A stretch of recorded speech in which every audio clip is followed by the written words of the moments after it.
Maithili express की शानदार प्रस्तुति। बोली बोली छठी मैया की। डीजे राजा, डीजे राजा।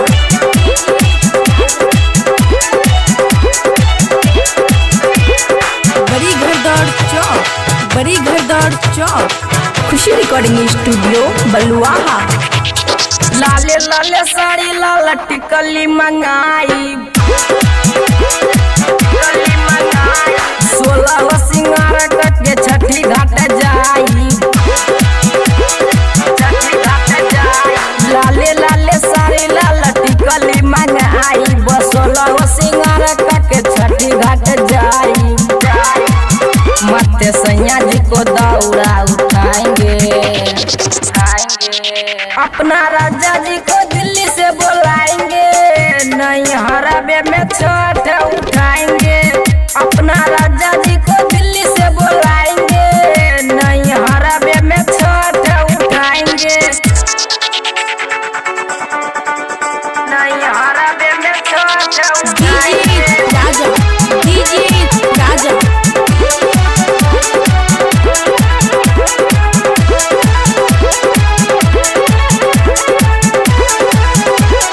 बड़ी घरदौड़ चौक, बड़ी घरदौड़ चौक। गोले गोले पूरी गोला ठेकुआ पकाई, पूजा के सामान हमें दौड़ में सजाई, पूजा के सामान हमें दौड़ में सजाई। गोले गोले पूरी गोला ठेकुआ पकाई, पूजा के सामान हमें दौड़ में सजाई। छठी माई के पूजा हमें करब नहीं अधूरा, सोचल सपना माँ के कैले बानी पूरा। डाल के दियरी में तेल जलाएंगे, अपना राजा जी को दिल्ली से बुलाएंगे, नहीं हराबे में छठ उठाएंगे। अपना राजा जी को दिल्ली से बुलाएंगे, नहीं हराबे में छठ उठाएंगे, डीजे राजा, डीजे राजा।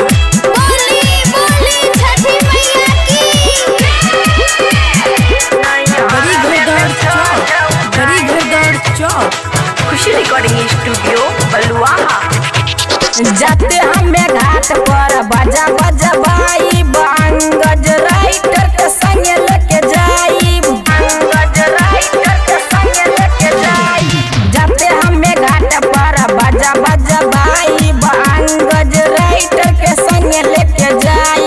अजित निरमलिया के गाना बाजी घाट पर, धूम धड़का होई खूबे वही घाट पर, खूबे डीजे पर कमर हिलाएंगे। अपना राजा जी को दिल्ली से बुलाएंगे, नहीं हराबे में छठ उठाएंगे। अपना राजा जी को दिल्ली से बुलाएंगे, नहीं हराबे में छठ उठाएंगे, छठ उठाएंगे। लाले लाले साड़ी लाल टिकली मंगाई, 16 सिंगार करके छठी घाट जाई। माथे सैया जी को दौड़ा उठाएंगे,